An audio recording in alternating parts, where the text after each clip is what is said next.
Hello students, myself Harsh from Preksha Institute, and now we will going to discuss our new topic cell cycle and cell division.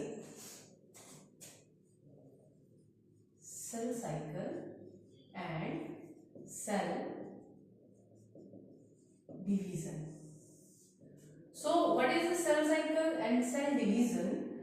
Cell जब grow करता है, ठीक है, तो grow करने के बाद वो डिवाइड होता है दो डॉटर सेल्स में, तो उसको बोलते हैं सेल डिवीजन। और उस डिवीजन को करने के लिए वो जितने इवेंट्स उसमें आते हैं, मतलब जीनोम उसका डुप्लीकेट होता है, प्रोटीन फॉर्मेशन होती है, आरएनए बनता है, डीएनए बनता है, जितने भी एंजाइम्स रिक्वायर्ड हैं, जितने भी प्रोटीन्स रिक्वायर्ड हैं, वो जिस टाइम इवेंट में होते हैं उसको बोला जाता है सेल साइकिल। तो cell cycle is a sequence of events. Cell cycle is sequence of events in which genome multiplication and formation of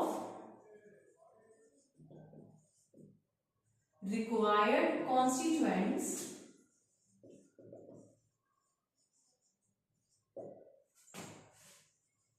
are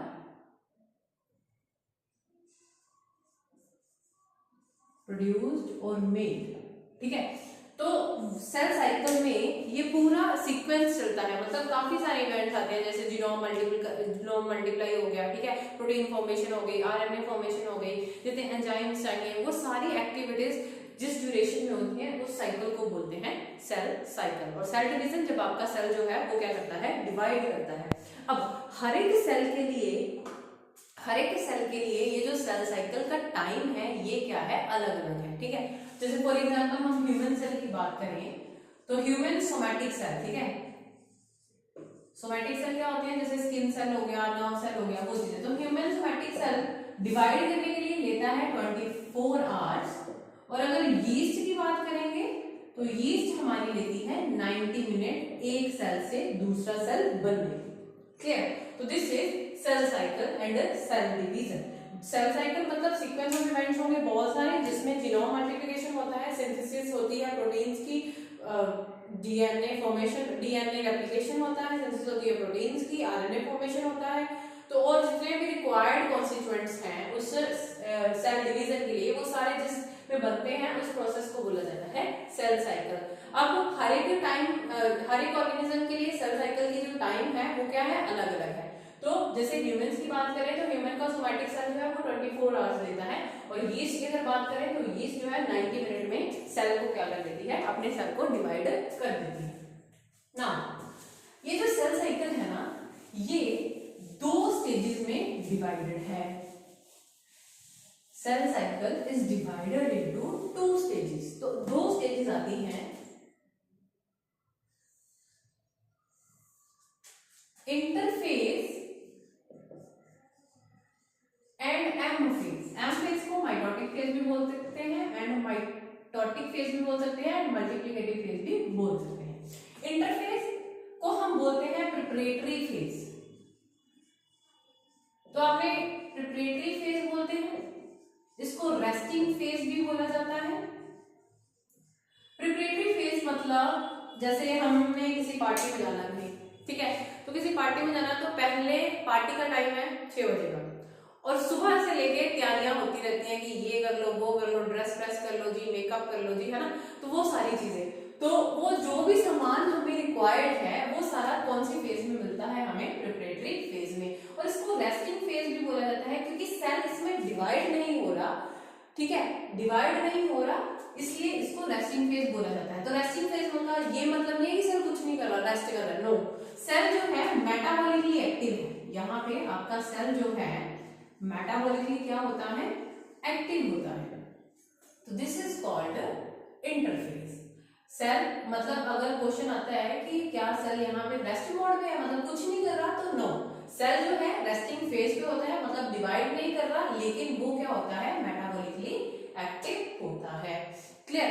तो सेल साइकिल जो है वो 2 स्टेजेस में डिवाइडेड है, इंटरफेज जिसको हम प्रिपरेटरी फेज भी बोलते हैं, रेस्टिंग फेज भी बोलते हैं, मेटाबॉलिकली ये फेज क्या होता है, एक्टिव होता है। और दूसरा है एम फेज, इसको हम माइटोटिक फेज बोलते हैं। अब ये दोनों फेजेस जो हैं, ये दोनों फेजेस जो हैं आपके, ये डिवाइड है फर्दर। जैसे इंटरफेज डिवाइड है G1 में, देन S फेज आता है, देन आता है आपका G2 फेज। उसी तरह M फेज जो है वो डिवाइड है कैरियोकाइनेसिस में एंड देन साइटोकाइनेसिस में। क्लियर? तो एक सेल साइकिल बनाते हैं।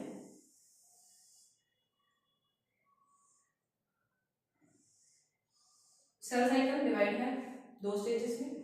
Interphase is the long one, एक लॉन्गर स्टेज है,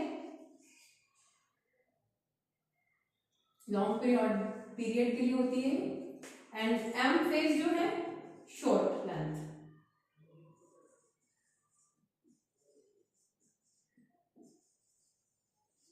ठीक है, अब इंटरफेज जो है ये डिवाइड है G1 में, S फेज में और किसमें, G2 फेज में।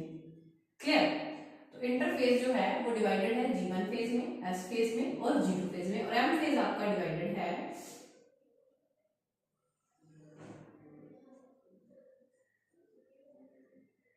साइटोकाइनेसिस। ठीक है, साइटोकाइनेसिस में डिवाइडेड है। इसके अलावा कैरियोकाइनेसिस में आपका जो एम फेज है वो डिवाइडेड है। तो सबसे पहले हम G1 S फेज और G2 फेज करते हैं। G1 फेज का मतलब है ग्रोथ, फर्स्ट ग्रोथ फेज या gap one phase. First growth phase और गैप वन फेज, एस को बोला जाता है सिंथेटिक फेज, और G2 आपका है सेकेंड ग्रोथ फेज या gap two phase. Second growth phase और गैप टू फेज। क्लियर? तो सेल साइकिल एक थोड़ा सा क्विक रिव्यू लेते हैं पूरे का। सेल साइकिल होता है सीक्वेंस ऑफ इवेंट्स है जिसमें आपका डीएनए जीनोम जो है वो रेप्लिकेट कर रहा है, प्रोटीन फॉर्मेशन हो रही है, जो भी एंजाइम्स हमें रिक्वायर्ड है चाहिए किसी सेल को डिवाइड करने के लिए, वो सारे कहां बन रहे हैं, सेल साइकिल में। ठीक है, तो सीक्वेंस ऑफ इवेंट्स होता है जिसमें जीनोम मल्टीप्लिकेशन हो रही है, प्रोटीन फॉर्मेशन हो रही है, आरएनए फॉर्मेशन हो रही है, ये सारी चीजें बन रही है।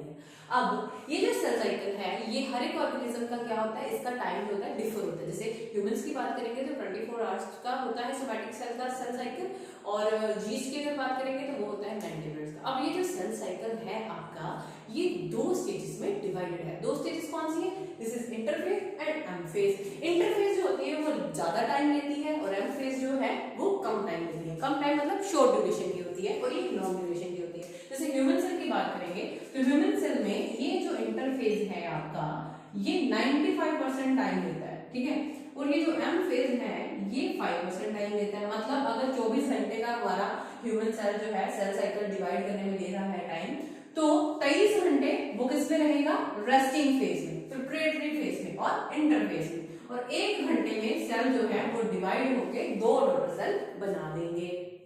क्लियर? बात समझ आई?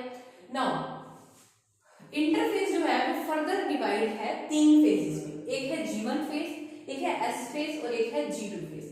G1 और ये आता है इसी सीक्वेंस में। ठीक है, ये नहीं हो सकता कि G2 पहले आ जाए और G1 फिर आए फिर S आए, नो, G1 पहले आएगा, देन S फेज आएगा, देन G2 फेज आएगा। G1 is growth phase and S is synthetic phase and G2 is second growth phase. तो G1 is first growth phase, S is synthetic phase and G2 is second growth phase या gap two phase भी इसको बोलते हैं। Similarly इसको gap one phase भी बोला जाता है।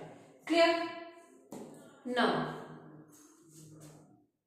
अब हम G1, S और G2 को डिटेल से करते हैं।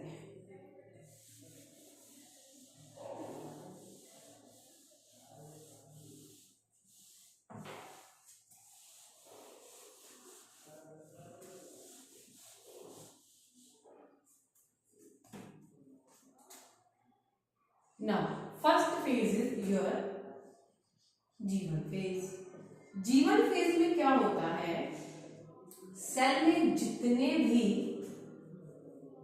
एटीपी चाहिए, ठीक है, हमने बोला इस फेज में जो हमारा सेल होगा वो मेटाबॉलिकली बहुत ज्यादा क्या होगा, एक्टिव होगा। तो एटीपी फॉर्मेशन जितनी हो रही है वो कहाँ पे हो रही है, G1 फेज में, ठीक है। प्रोटीन फॉर्मेशन कुछ भी बनना है, कोई भी जो प्रोटीन रिक्वायर्ड है वो सारे के सारे किसमें बनेंगे, प्रोटीन फॉर्मेशन जो होगी वो किसमें होगी, G1 फेज में।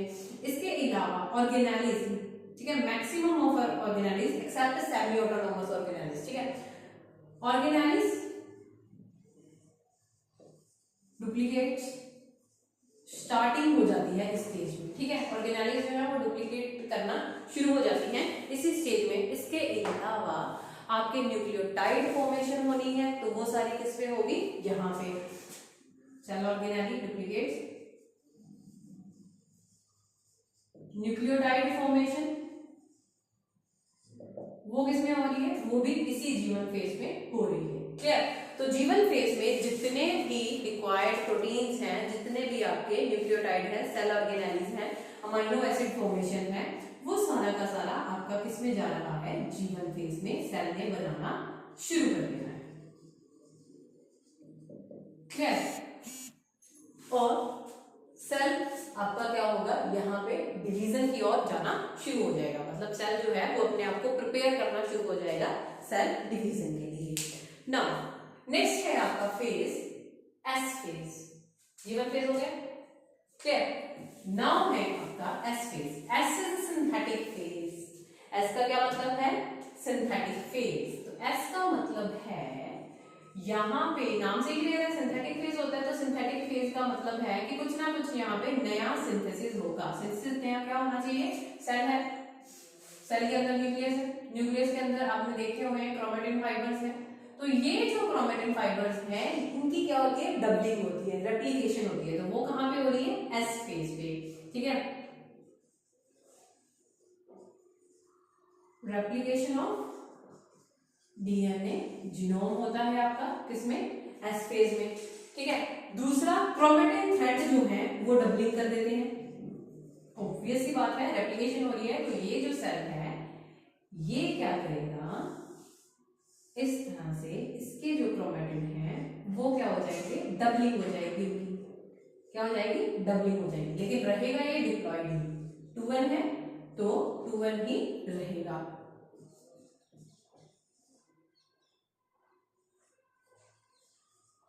क्रोमेटिन फाइबर्स आपके क्या हो जाते हैं, डबल हो जाते हैं, ठीक है।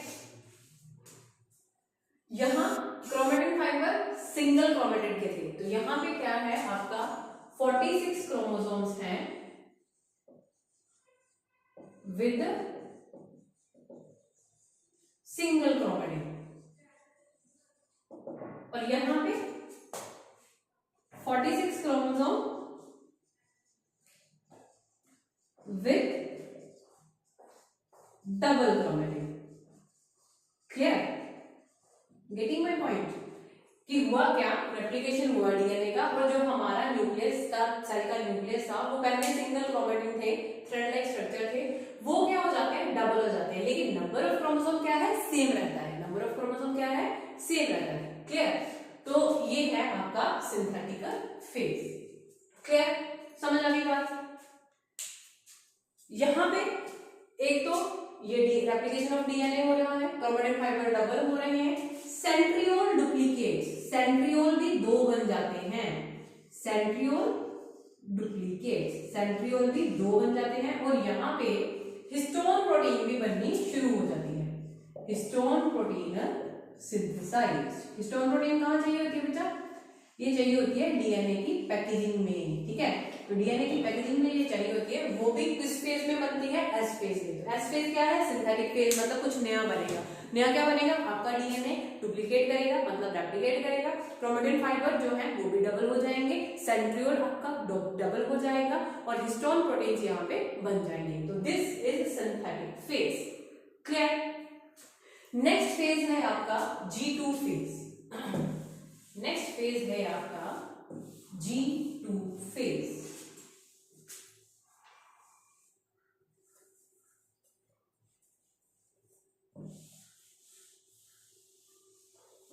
That is growth 2 phase. अब G2 फेज की अगर बात करें तो G2 phase is growth 2 phase. तो जो प्रोटीन्स G1 फेज में बनने शुरू हुए थे, जो एटीपी फॉर्मेशन G1 फेज में बननी शुरू हुई थी, ठीक है, इसको हम प्री माइटोटिक फेज भी बोलते हैं। हमारा जीवन जो था, अगर आपने सेल साइकिल आपके दिमाग में उसका स्ट्रक्चर बैठ गया हो, तो ये देखिए भाई, ये हमारा था माइटोटिक फेज, और ये हमारा था जीवन, और ये हमारा था एस फेज, और ये था हमारा G2 फेज। तो एम फेज से बाद में आ रहा है जीवन, तो इसको हम पोस्ट माइटोटिक फेज बोल सकते हैं। क्लियर? G2 एम से पहले आ रहा है, तो इसको हम प्री माइटोटिक फेज बोल सकते हैं। क्लियर? तो इसको हम प्री माइटोटिक फेज भी बोलते हैं, और जीवन की अगर बात करें तो उसको हम पोस्ट माइटोटिक फेज भी बोलते हैं। क्लियर? अब G2 में मैंने बोला था जीवन में maximum of cellular organelle duplicate हो जाती है, साथ ही साथ सेमी ऑटोनोमस ऑर्गेनेलीज जो हैं वो यहाँ पे अपने आप को क्या करती हैं, डुप्लीकेट करती हैं। तो यहाँ पे semi organelle, semi autonomous organelles कौन कौन सी होती है भैया आपकी? Mitochondria, chloroplast, Golgi bodies,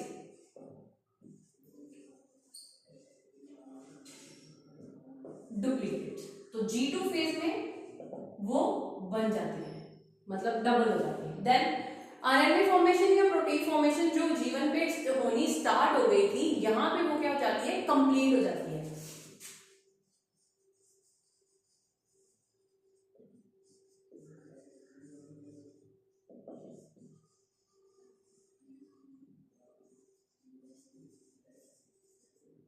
completes here. Clear? तो यहां पे ट्यूबुलिन सिंथेसिस, ट्यूबुलिन सिंथेसिस भी आपका यहां पे होना शुरू हो जाता है।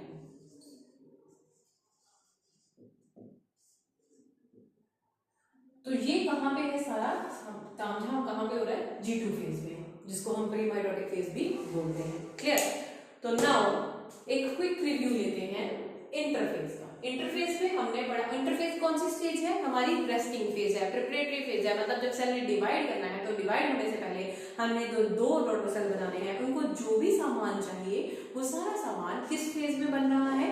प्रिपरेटरी फेज में, दैट इज इंटरफेज। उसको हम रेस्टिंग फेज भी बोलते हैं। रेस्टिंग फेज बोलते हैं इसका मतलब ये नहीं कि सेल आपका सोने चला गया या रेस्ट कर रहा है, नो। रेस्टिंग फेज का मतलब है कि सेल जो है वो आपका क्या कर रहा है, मेटाबॉलिकली एक्टिव है लेकिन डिवाइड नहीं हो रहा। ठीक है?